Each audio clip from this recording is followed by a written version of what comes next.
It's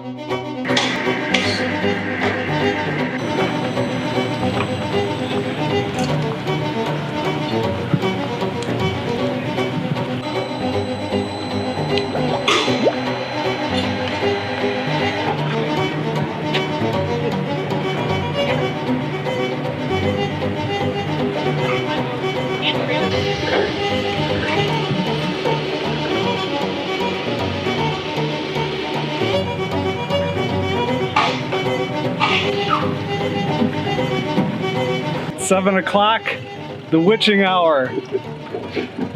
Let the slaughter fest begin. Let's get them.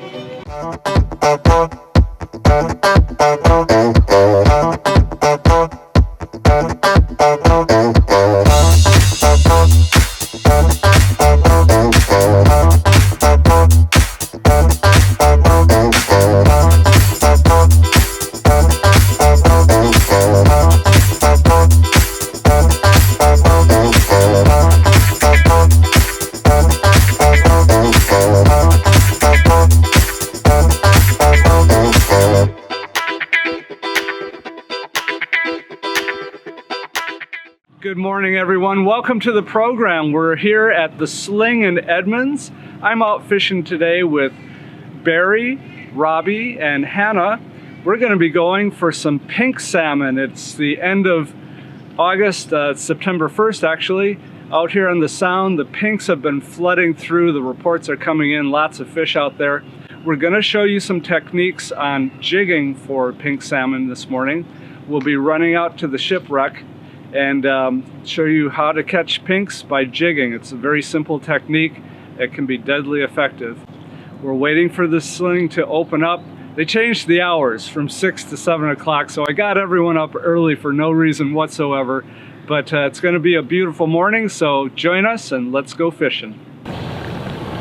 We're leaving the marina here at Edmonds. We're going to head north about 4 miles to Shipwreck. You can't miss it. It's literally a wrecked ship on the shore. We'll show you that when we get there. We're gonna go fish.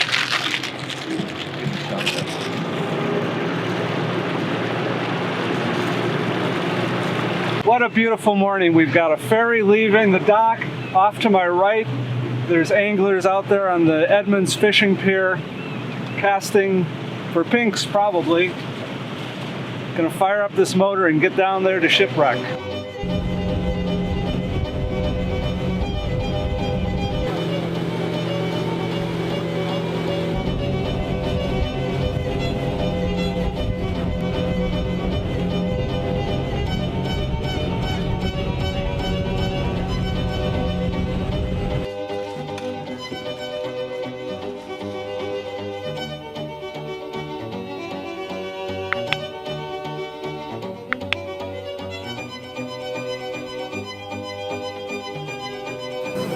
It's a pink. You're gonna hook up. It's not gonna, they're not gonna do much now. No nibbling. No nibbling. They're just they're gonna engulf. They hammer it. That's a fish. That's a fish. No. Get it, Barry. So I had a couple of false alarms. I got everybody all excited, but this is a real fish.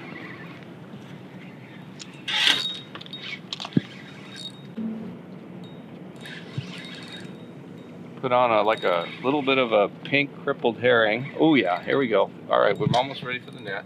Need a netter. Yep, need a netter. Oh, nice fish. Yeah. Oh, Bring him to me. All right. sweet. There we go. Wow. That's a good start. Nice call on the move, Mike.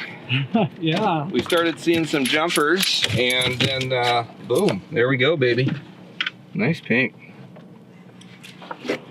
Yeah, there we go. Skunk's off the boat.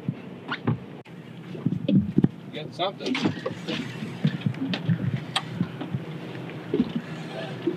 Had something. Still got him? Yeah. Not that big though, man.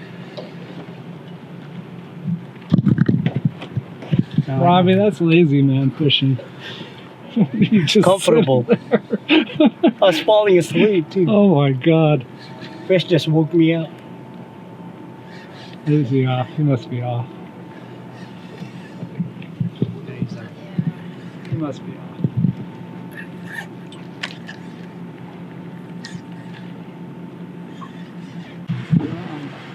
Hopefully it's not another flounder. I don't think so. They better fight.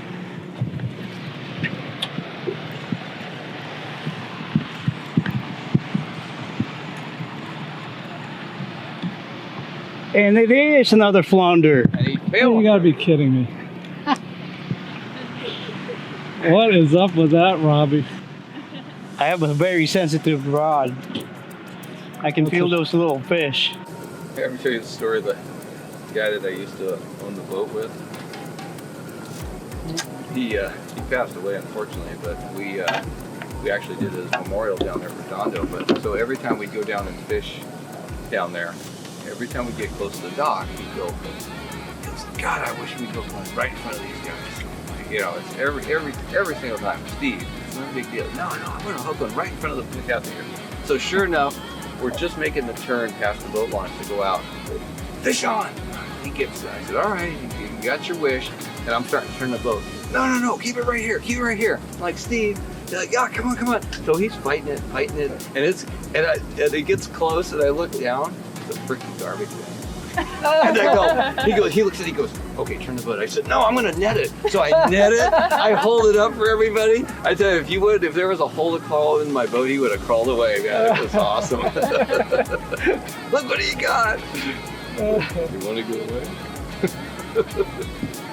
Jumper, that's a fish. There's a fish right there. Got a whole bunch of them, whole school right there, guys. Right out there. Right, see them? Yep, there's a whole bunch of them.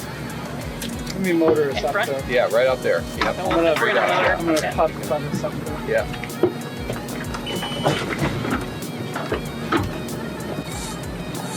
Big school down there, 50, 60. How much? 56? 50 to 70. Okay. Big school.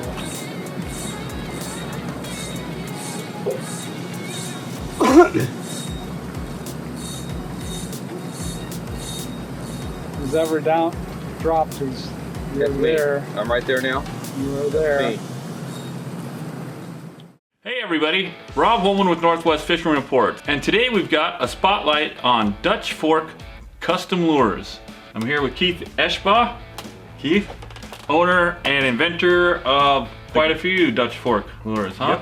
Yep. The Ghost Blades and our quick change clevis. How did Dutch Fork come about? Well, I fished the professional walleye circuit for 15 years, and once I got out of that, I have 2 degrees in diploma in art and fine art, so I put my art degree to use, started custom painting lures.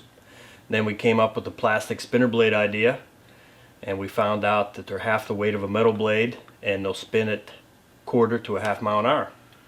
And a lot of guys, that seems to be changing the game for folks around the country on this walleye fishing. Yeah, you control them over weeds super slow and not getting hung up. You control them slow next to the bottom and they won't sink like a metal blade. And the real benefit is a lot of our patterns are transparent or semi-transparent. You can actually see your bead patterns through the blade. So when that blade spins around, if you got chartreuse beads and a red blade, you see an orange effect. Keith, you paint and assemble all your lures. Yes, we make everything right here in Pennsylvania. All our paint is done here. We employ some of the Amish folks around to make rigs for us.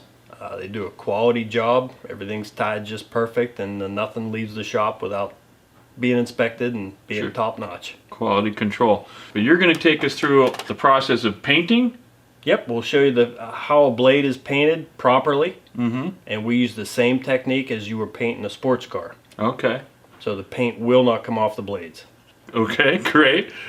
And you also said you might go through the assembly of a walleye rig for folks. Yep, we'll show you how to snell a hook, put the beads and clevis and blade on, and you'll have a completed rig in just seconds. Awesome. Everybody keep watching. We're getting into this. Keith, I want to ask you something. We're here in your prep booth. You're going to prep some stuff. Can you put together some Ghost Blades and Northwest Fishing Report colors for us? Yeah, you bet. We can do it right now. We're going to go through the process. All right, Rob, so the same technique as painting a sports car. We take a Ghost Blade and we scuff it up You definitely need a base for the paint to adhere to. We clean them off. We rack them up.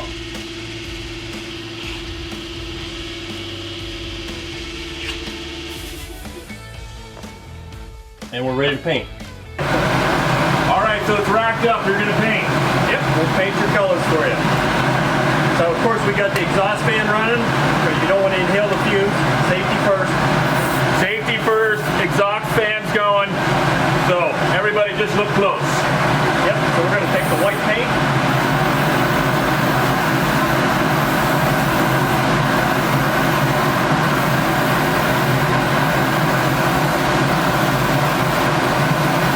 This is the point we can decide if we want it semi-transparent,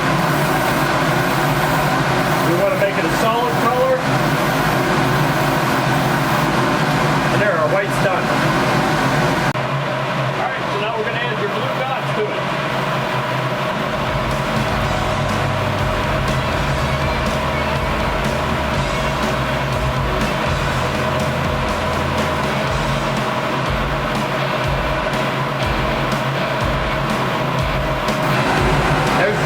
Completed paint job. All we need now is the top coat. Sweet. From here, they did a clear coat, dry for 24 hours, and then they're ready to fish or become part of a Dutch Fork custom lure. Keith, the customer sent you these. Yeah, we're recreating the color for them on those lures. So here in the paint booth, you've actually got 1, 2, 3, 7, 8 of these already painted, waiting to be clear coated, reproduced. For a customer, they can't get these colors anymore. Nope, and this is an excellent Erie color. Right on, you can do that for just about anything. Exactly. All right, Keith, we're gonna assemble a Dutch Fork custom lure. Right, we're going to take you from the steps from snelling it to the tying the loop at the top. And this rig we're gonna make is a walleye rig. Yes, exactly. 2-hook walleye rig. All right, let's do it. Folks, watch this. So you take your first hook, you put the line through the eye, pinch it by the bend of the hook. We do 6 to 7 wraps back. Take the long tag in and through. First hook is snailed. Second hook, we go from the back of the hook to the front. And a little trick right here. To get your hooks to hang straight, you need to have the front hook a quarter of a turn towards you. Then you do your 7 wraps. Take the long tag in, go from the back to the front. You snug it down, and there's your snelled walleye hook. From there, we're going to add some beads. What we're going to do is we're going to put red beads on.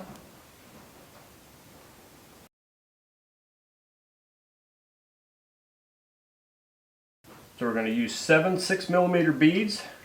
We'll take our quick change clevis, slide that on, and the trick to running the ghost blades is you want a bead on top of the clevis. And then tie a loop at the top. You make a loop. And just like tying your shoe, you do an overhand knot. The rig is complete. And all you need to do, open the clevis, slide the blade on, and there's your completed walleye rig. So, with the red beads and a chartreuse blade, which you can see the beads through the blade, when this goes around, you'll actually see an orange effect. Keith, that's awesome. This sucker's ready to fish. Yeah, matter of fact, we'll take it with us tomorrow. All right, maybe we'll see it in action tomorrow. So guys, from here it goes into some packaging. Correct. Orders come in and you ship it out. Yep, we put a barcode on it, put it in the correct packaging, and off it goes to the stores. Everybody, that's Dutch Fork Custom Lures and Keith Eshbaugh. From here, into the paint booth. We're going to the paint booth. Clear-coated. These lures needed. So after the clear coat. Okay, what's the next step? I don't know. Now I say, okay, we walk down aisle 62 to get the paint booth. Yeah. Yeah, like that. Don't do chicken neck. Don't do that. Okay. Well, I guess we're looking at this camera now, huh? I guess so. What a day. Nice. Classy. I know. It was funny, the run over here, you saw the chop, and all of a sudden this whole water just turned to glass. Oh, there's a fish. That's it. Yep, I just said it. Up high. Nice. Yeah, baby. That's not a flounder. Careful, you got the net. That's not a flounder.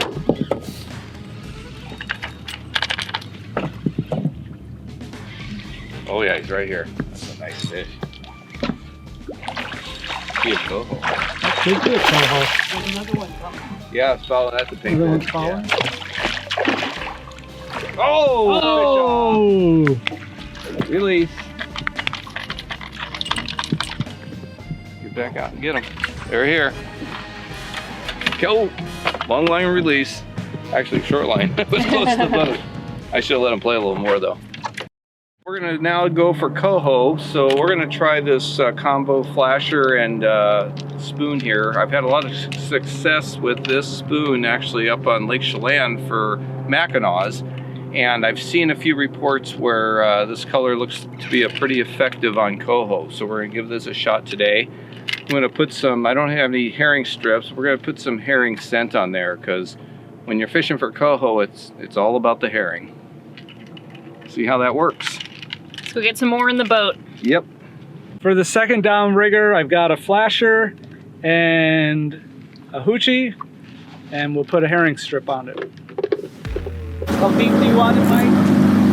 Oh, let's put one around, put the shallow one around 55, and the deep one around 80.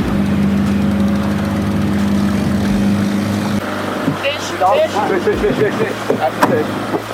Yep, come on. You gotta lose, get careful when you get up. Hold that rod. Okay, put her up my rod. There you go. There we go. Good call. It is here. Good to know. He's on. Oh, he's still there. He's on. It's a shaker. Shaker. Not a shaker. I think so. Yeah, maybe it is. Might be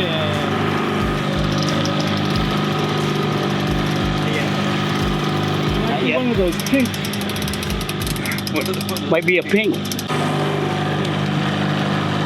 Hey, biggest fish of the day. Wanna confirm that's a pink, will you? It is. I can see the tail. That's a pink. I can Alright. see the spots. See the spots in the tail? Yeah, yeah. That's a pink. That's a pink. Well, it's your call, Robbie. I'd say beggars can't be choosers. The way the day's going, I'd keep it. She's a keeper. It's confirmed. All right. Staying on the boat. Nice little fish. Yeah, it is. Welcome aboard, Bass. Stop. There's a bonker. Before you use my boat as the bonker. My second pink for the year. Thank you, Mike.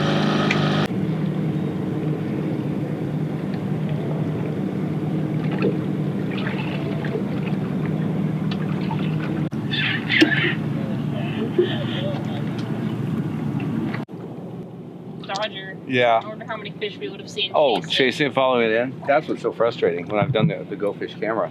And you get there and you see the video, and it's like how many times the fish came.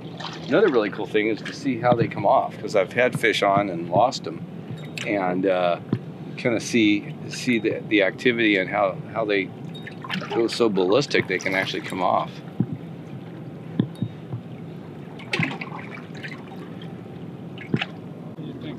That looks great. I'd love to see a fish take it. Just did.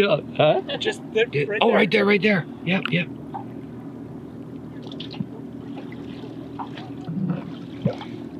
Well, Barry, Hannah, It was kind of a tough jig bite today.